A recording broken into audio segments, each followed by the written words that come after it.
Hi folks, today I am here with Jon and Annie and we are talking about a very special Kickstarter that is live at the moment, which is the Jon Hodgson Backgrounds book. So without further ado, let's hand over to the folks that are running this fabulous Kickstarter. Jon and Annie, welcome to the video. Hello. Hello. Thank you very much for taking the time today to chat to me. Thanks for having us on. Yeah, very excited. Glad to be back as well. Second time on BlackJack Legacy. That's a nice little segue there, Annie, as well. So some folks will know you from the time that we had our little live stream chat and put the world to rights one Monday evening. But for those of you that maybe haven't heard of the famous Annie Norman, do you want to let them know who you are and what you do? So I run Bad Squiddo Games. We specialise in 28mm figures of ladies. Mostly, we're starting to branch. We've got a couple of dudes in the range now, but ladies wearing clothes that they would wear, which shouldn't be a niche, but apparently is, although less of a niche. So yeah, we do women all through history. We do fantasy, sci-fi. And number one, they're just really cool figures. But number two, they're just kind of giving you more choice to play with female minis that are wearing clothes. Yeah. But we also. It always feels strange to introduce because it's like such a no-brainer. But we also have a huge range of scenics, as well as really fun scenics as well, as well as quirky little animals, including my very favourite quirky little animals, which are guinea pigs, which you may see scuttling across there, and you may hear Dave drinking. So if you do hear clicking noises, that's just Dave. On my own live show, we've kind of got a law now that's Dave typing his memoirs because it sounds very much like typing. But yeah, that's me. Thank you very much. And Jon, would you like to tell the world who you are and what you do as well? Yeah, so I'm Jon Hodgson. I run a little games company called Handiwork Games. We're based in Falkirk in Scotland. We make role-playing games. We do a couple of card games. We do a role-playing game called Beowulf Age of Heroes. That's a setting for 5th edition D&D. Lets you play D&D with one player and one GM. And we also publish a game called A State, which was a classic British role-playing game from the early 2000s. And that's powered by the Forged in the Dark system, all of which will probably mean nothing to you if you're not into role-playing games. We also make sort of battle maps and map tiles, which is sort of more adjacent to what we're doing with this backgrounds.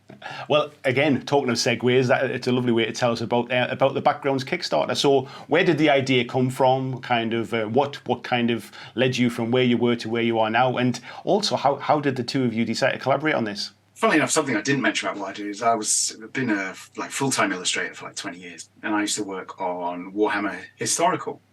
And from even from before that whole other life as a props maker, I know James Morris, who he wrote The Age of Arthur with Steve Jones for Warhammer Historical, and the Elf Cid book, he wrote that. And he had suggested to me, he does loads and loads of stuff on his Mogsy Makes blog.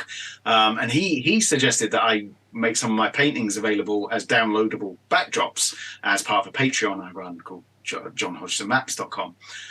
So I did that, and they went pretty well. But it does mean you've got to sort of download files, you've got to print them out and stuff at home.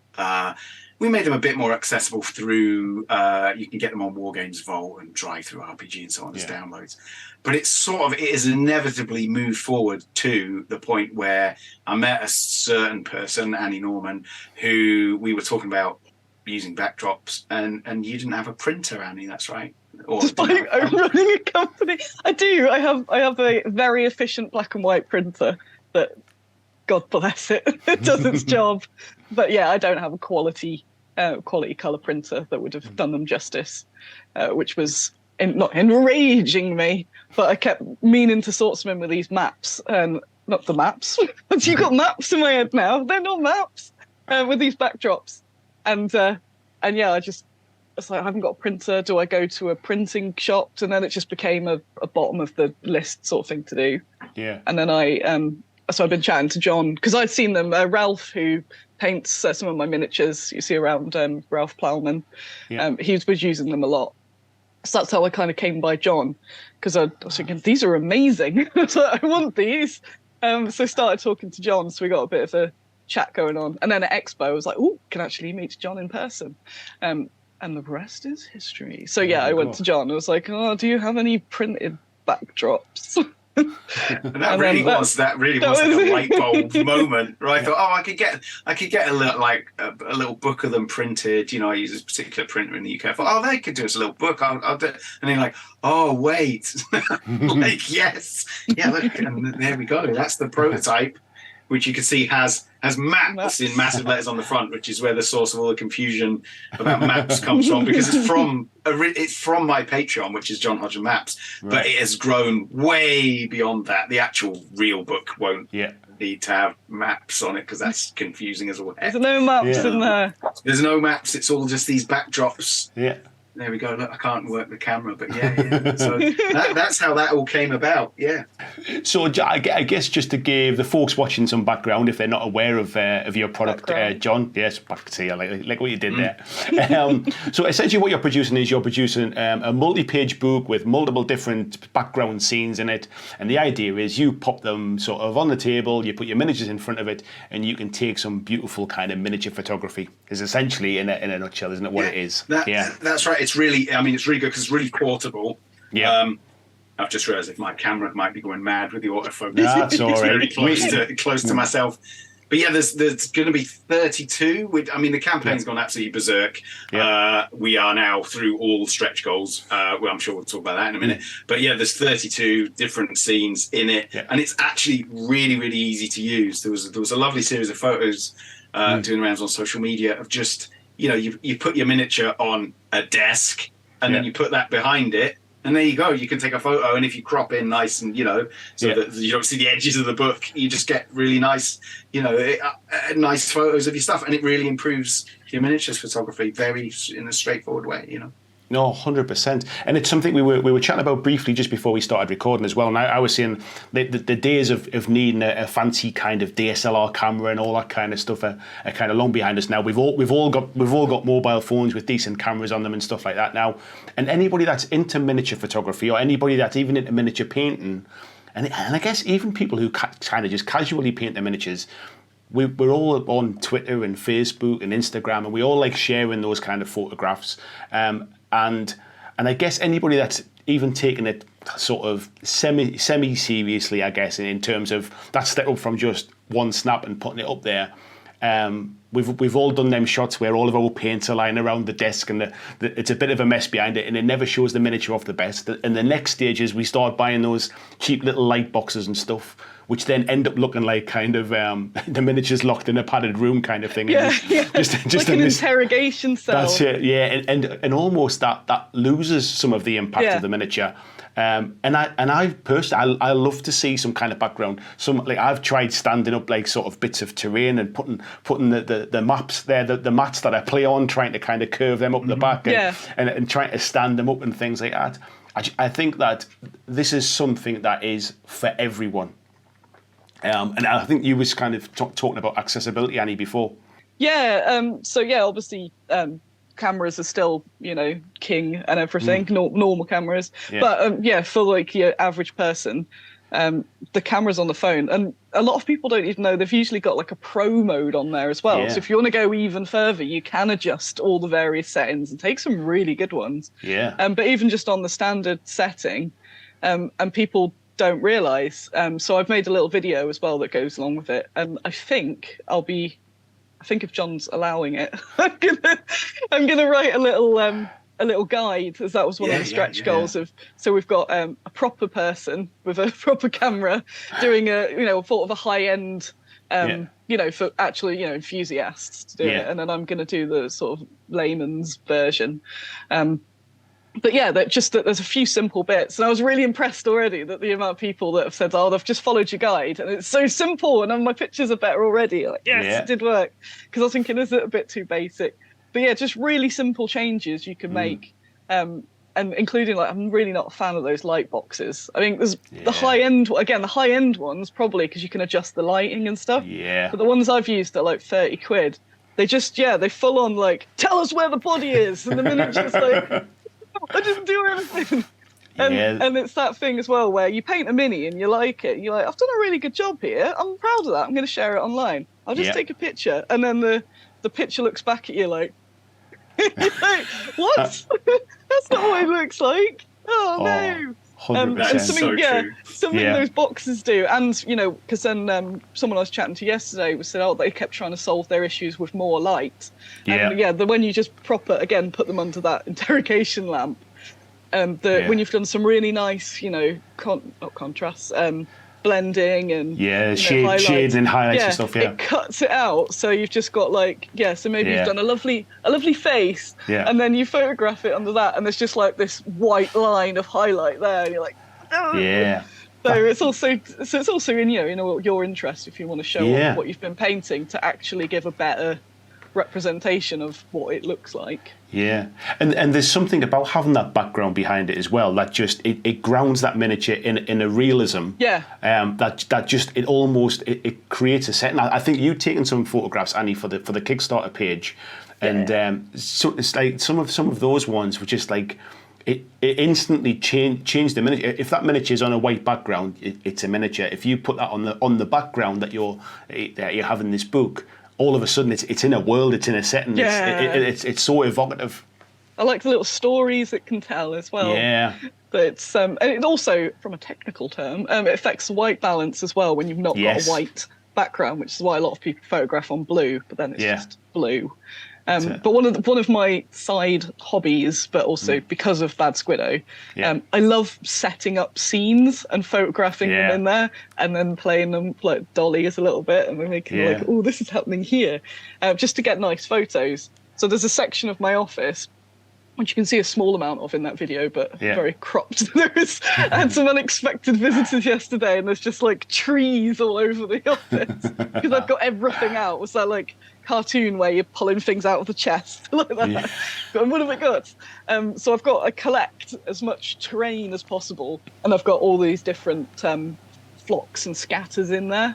So then I can make more scenes. So if like the mats aren't big enough, I just sprinkle the little bits around, and if I want to put the minis in them, so they're almost like they're not minis, I don't know how to explain it, to sort of cover up the base and blend them in a bit more, then I scatter that around, and I've got the clump. Javis do some wicked stuff, so I like the Javis clumps that I put around to block things, but I've always had this then the background I've not got. So sometimes I'll Photoshop one in. I've got a gradient blue that I kind of use as sky, and I've got a few sort of like stormy background. But what I was mostly doing was kind of just piling terrain up and making it out of focus. So like the massive trees and things like that, and just trying to crop them out. One of the reasons I really am passionate about this project is it is exactly what I've been after. So it's been really ace this week. I've just been on an absolute photography binge. I think people have seen about not even a third of the pictures I've taken, because I'm trying to drip all them out. Try to drip feed it. When I kind of want to be like, look at all these, they're so cool. And I'm hoping that my natural passion for it is kind of bleeding through, which I think it is, and because you can see from the photos, I'm like, the story behind that. And I kind of want Jon to just make like 20 books now. I think, Jon, as well, is your art style as well of those landscapes really fits this as well, because there's such a depth of kind of perspective to those backgrounds. It really suits this kind of like sort of miniature background as well. It's been an interesting process because I've been painting these for a good couple of years now, and it's quite there's a discipline in making them quite empty so that you can put your figures in front of them, because my natural inclination is not to paint completely empty landscapes, but they work really well. I mentioned just before the campaign started, I'd had a big crisis of confidence about, are these just like empty? And then you go, no, they should be. And in some ways, when you photograph them, if they're out of focus, so much the better. Because it's not, that's not kind of dominating it's not taking over. Also, I found something really helpful is because I've got quite a painterly style that complements painting on a figure. Figures are often quite stylized as well, 28mm figures. And with a bit of painterly paintwork, it works better than a photograph. A photograph makes your miniature look weird and odd. Something I've been trying out before I discovered the works of Jon Hodgson was I was trying aquarium backdrops, and model railway backdrops. Or those are the really good model railway ones. They'll have some goddamn houses in there. Yeah. So it's like, this is a generic countryside. No, why is there like 2 little cottages? Damn you, English cottages. But again, because they're photographs and they're really sharp, and there's usually a lot going on, especially with the aquarium ones, because I was looking at all the sort of jungly bits. Well, you can vaguely see the mice have got their own little jungle in the back there.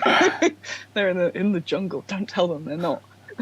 And it's just what I really, really like. This is why I just think they're so perfect. Is that they're they don't take away from the mini, because the mini is the focus. So it's kind of like the basing thing sometimes. So like you don't want the basing to be too wild that you're just looking at the base. It's like frame to an artwork, basically. Yeah, that's a good one. That's it. And they're just so soft. And they do sort of transport your figures, and I just love them. Like number one fangirl. Speaking of that, like kind of them feeling soft. So I guess, John, there's obviously sort of the type of paper that you're using, the quality of the paper is important as well. You don't want it to be kind of shiny gloss paper for reflecting back any kind of light and stuff.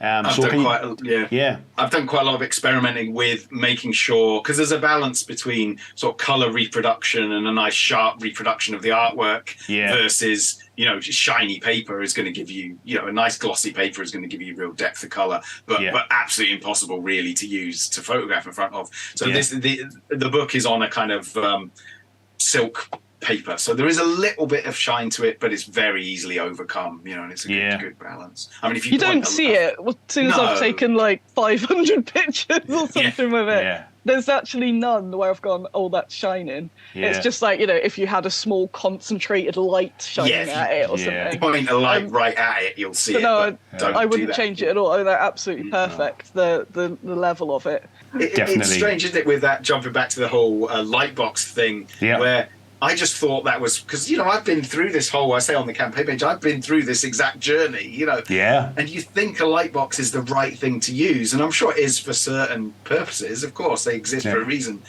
But you really struggle with it. And you go, why do my miniatures look bad? And you think it's your fault. And it's really nice. I mean, sorry, I'm joining various strands of the conversation here, but the accessibility where you can just stick this book behind your miniature and you're already ahead. I think that's great. Really nice. I didn't set out to sort of do that in a sort of quite as positive way as it's come about, where you go, oh wow, this is actually going to help people, get better results and be less frustrated. And you're like, good. Yeah, the less complicated something is as well. But literally, you don't have to mount it, because I have got a thing I backed a while ago, and it's pretty good. It's pretty good again, but it's not scenic backdrops. But it's a whole system of tubes. You've got to build a frame and then clip it and mount it. And again, if you just want a casual picture, especially if you've just had to like do that across your workspace to get a bit of space. The fact you literally just, because at first I wasn't that sure about it being a book, and then once I got it, I was like, this is perfect. Actually. Because it all holds it together. The binding means you can just. I was just. I mean, it's not creasing in any way. It goes all the way back. I was just going to mention that as well, because it's like spiral bound, isn't it? So basically, you can fold the pages back on each other. It's right back over. It's not trying to break a spine in a book kind of thing. Yeah, it becomes, it's like it's sort of, because you use the whole book, it's got sort of thickness to it, and it can stand up. As long as you're leaning it against something, it will support itself, which works really, really well. It's great for that. Yeah, it's funny, just coming back to what you were saying before, Annie, as well, about the sort of the technical sides to photography and things like that as well. And there's lots of things that people don't realise that you say about white balance and all of those kind of things. If you're shooting in a white kind of light box, unless you know how to set your white balance and everything else, most of us just want to pick up the phone, take a picture of our miniature and share it with our friends and folks online. And this book does that perfectly, because without really kind of getting into the technical side of things, it sets it in the right colour frame, if you like, so that basically it's like you're not separating two very distinct, different tonal kind of ranges of colours and things. I can't remember when it was. It was something like 2011. I made a little guide back. I don't know if it's still around. It probably is. The Warhammer forum I used to frequent quite a lot because I played a lot of Warhammer. And I made a guide for that, and it was a post, and I ended up putting it on my blog. But it was really popular, and then over the years, I kind of linked so many people, and it was called something like "How to Photograph Your Models Good" by Annie with just a camera. So that was back then. That was the seeds of it. So that I've kind of pointed people to when they've said, just for basic. So I'm going to kind of pretty much update that. Cool. Because it's quite old. Like, you can host on various places, like Photo Bucket. No, you can't. So yeah, I've been into that, because then you do. I'm very surprised, actually. I've jinxed it now, but when I've mentioned before the whole photograph, the camera, someone will appear and go, I'm a photography professional, and people don't know. there's lots of course there's lots of ways to take really professional photographs. Of course, yeah. Ace. But yeah, the majority of you standard gamers just want it to look good. Yeah. And not be daunted.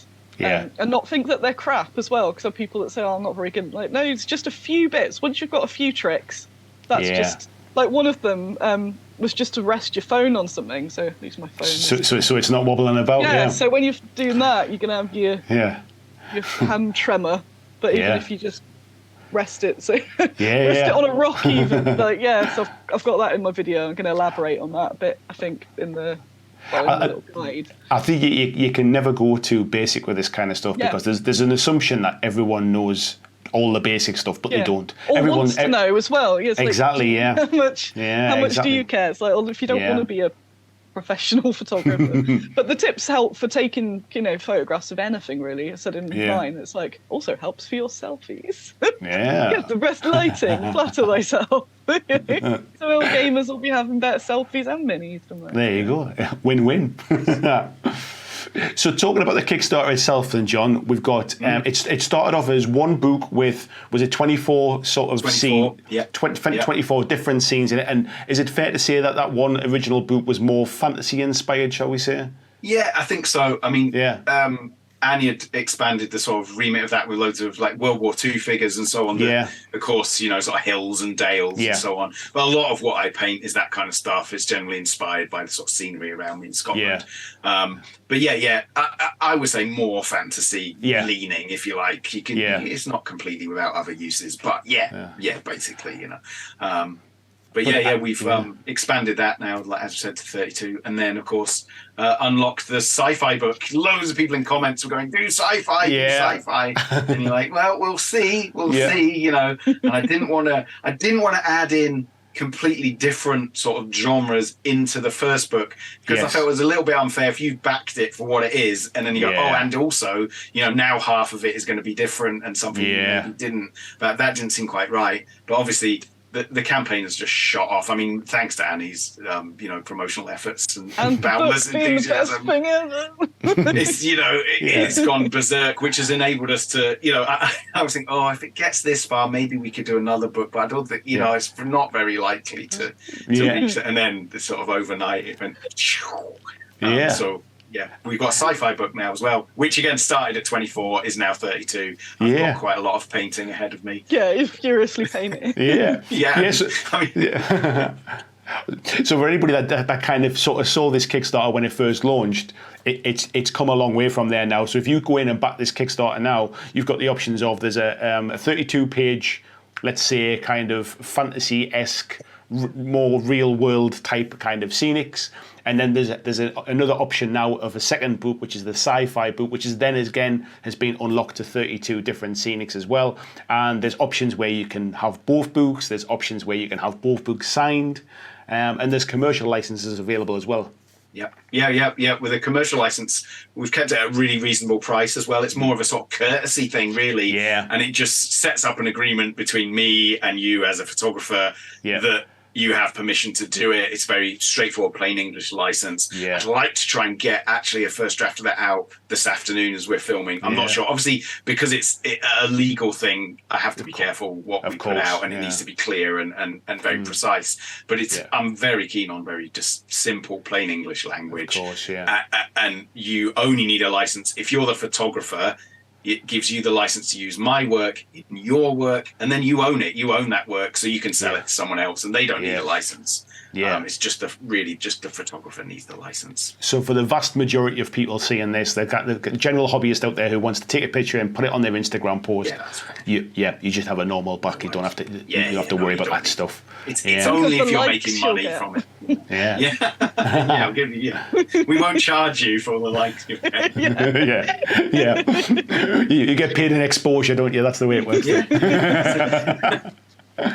So I get. I mean, at the moment, as we're sitting, I'm just looking at it now. You've got over 400 backers. You've got over £15,000 in pledges from a very modest goal of £150. So is it fair to say it's kind of sort of gone beyond what you expected? I sort of thought we might make a couple of thousand if we were lucky. Yeah. I mean, I usually try and not predict these things too hard because Kickstarter, and what happens. Yeah. But I'm absolutely bowled over by it. Just seems to have struck a chord with people, and it seems to be something that they can really see the use of. Good. Yeah. I'm pleased. It's quite a nice bridge between the role player and wargamer type people as well, because it's all just people that have got miniatures, which is quite nice. It's like a community. Yeah. There's an interesting where I need to put some attention into my role playing peeps are really into the idea of using it for in role playing games. You can just show people the scenes. Certainly the various Tolkien role playing games that rely heavily on travel through vast landscapes. A lot of those folks are just getting it for that.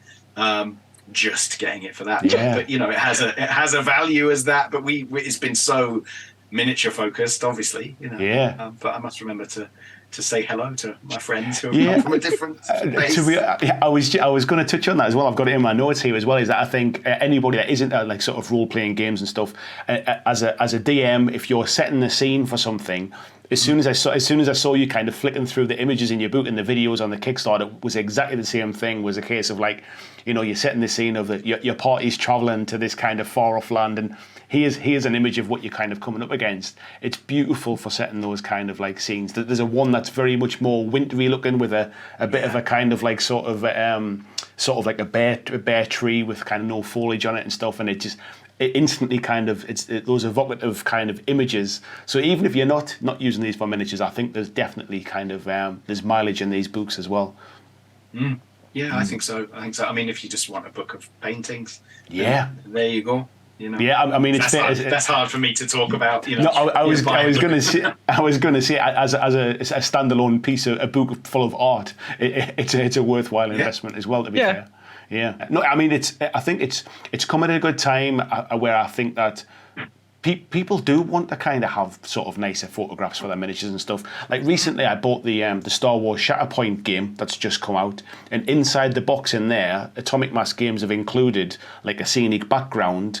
Nice. For you to be able to take your photographs against, and I think a company, because it's not free to include in the box kind of thing. There's a cost involved in that, so they've obviously thought about that and put it inside the box, and they know that people want to take nice pictures of the miniatures when they're kind of finished and stuff.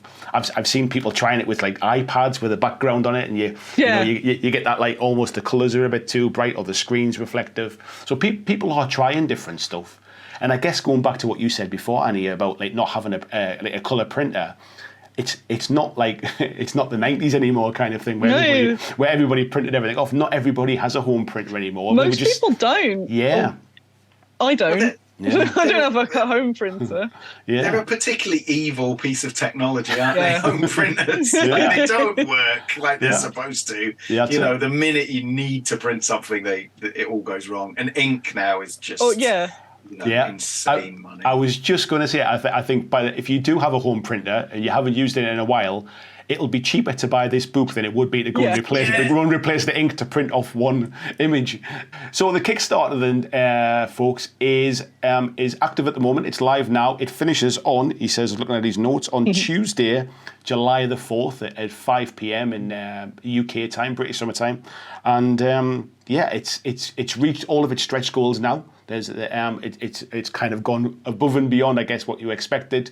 But I think it's important to say that you can back each book individually if you want to, and you can back them as a package as well. And I'm assuming will there be any late pledges or anything like that afterwards, or is it just going to be an end date? It will be available both on Annie's web store and the Handiwork Games web store, and of course we've got retailer backers, so you will be able to get it afterwards. We're not going to do like a pledge manager or late pledges because it's just a week-long campaign, because it's only going to make 1,500 quid. It's there just to fund it and get it started, and backers will obviously get a bit of a deal by backing it now, and then later on it'll kind of go to retail. So if you've not got the cash at the minute, you'll be able to get it afterwards. Get it. It's quite funny. Something else that's dawned on me this morning is we're printing it in the UK. I really like printing stuff as local as possible. But I was just thinking, we've got that many backers now. This could have been a sort of commercial print run. But we'll just rely on the sustainability angle that we are not shipping it on the sea. So certainly if you're in the UK, it won't be a long wait to get it. Obviously we have to post it if you live in Australia. Sorry, the planet's big. But it's all being printed locally, which is great. Really good. Curse you for being a nice person. I know. I'm glad that we've kind of cut in at those 2 books as well, rather than just go, we're going to do 20 books, and then it becomes one of those Kickstarters that 10 years later. So, and do you know what? People don't talk much about this kind of thing, but I see a lot of this, and I've come close to it in my previous job, where you keep putting stuff into a Kickstarter because you get really carried away. And then you hate it. By about 3 weeks after you funded, I don't want to hate painting these backgrounds, so I'm stopping where it is now, and I'll enjoy it, and it will show in what we do. Whereas if we just keep going, I'm book 3 and book 4, you're like, I've just got it's no way to live. It really is. No way to live. It's not, and it will become. For the next few weeks of doing the sci-fi things, that's what I'll be doing. Good. I will really enjoy it, but I won't enjoy it if I've got like 100 paintings to make. No, that's it. Gosh. But I think it's when I first saw it myself, I just thought it's one of those things that you don't know you need until you see it, and then you go, that's an absolute no-brainer. That'll be perfect. So I thought it would be awesome to kind of to chat to you both, and to kind of just to let folks know that it's out there, really, if they haven't had the chance to kind of be aware of it yet. So I always appreciate people like yourself sharing the things, because that's always the biggest struggle that we have. Just we've got a really cool thing and need to get people to see it, and it's getting harder and harder. Even Twitter now, if you put a link on Twitter, the algorithm. So there's no link, and then I have to write things in code when I'm doing posts, so I can't write link or back, and then I've kind of got weird gaps in the words and other fun ways of saying stuff. And you're like, what is she doing? There is thought behind this. I'm not just mashing the keyboard. I haven't just had too much early morning wine. It's Ribena. It's not Ribena. Actually, that's no product placement. I like a Ribena for the morning. It's actually Tesco's own brand. Well, there you go. That's how humble I am. I was hoping that the Ribena product placement money would make up for Canon printers suing us. Other printers are available. That's it. We almost missed out on the Ribena product placement, didn't we? That was it. Ooh, I'd have been in trouble with big Ribena. Big black coat. That's it. If you see anyone watching this, if you do see the sort of project around, if you can just give it a little cheeky retweet or whatever, that's always a bonus. Tell your mates. That's it. Apparently there's Discord groups and everything. I'm actually terrible with Discord, but if you can share it around, it'll help us both. And then next time you interview us, we'll be dripping in gold chains and crowns and stuff. So that's it. And I'll be able to fly out to your yacht in Marbella, and we'll be able to chat about book 3. Is there anything else that you want to kind of add on to that as well? Is there anything else that is off from your perspective, Annie? Is anything coming up from Bad Squiddo Games that you want to plug on the end? Of course. Yeah. I've been using the backdrops to also tease my own next Kickstarter, the solo squid, which is Paul Muller ghouls. Ooh. So keep an eye out on the backdrop pictures. There's some ghouls. I don't have a solid date for it yet, because it's going to be once I've recovered from this one. And once I finally stop ordering ghouls because I keep thinking that we've got all the sculpts for it, and I'm like, let's get some more ghouls. So yeah, if you're a fan of classic ghouls, Paul Muller did a lot of the ghouls you probably own, and these are mostly lady ghouls. And there's a lot of guinea pig eating going on for some reason, but yeah. But you'll be able to sneak peek, see them that you haven't seen before. Photographs on Jon Hodgson backdrops. Yeah. That's it. Not maps. Not maps. Not maps. Who's got maps on that book? Good grief. What an idiot. Nice one. So then, folks, please do go and check out the Kickstarter. I'll put a link to it down in the description of this video, so you can go straight there from here as well. And yeah, if you do go over and back it, then let them know where you saw it, where you found out about it. It's always nice to to find out which bits of promotion works and which bits don't.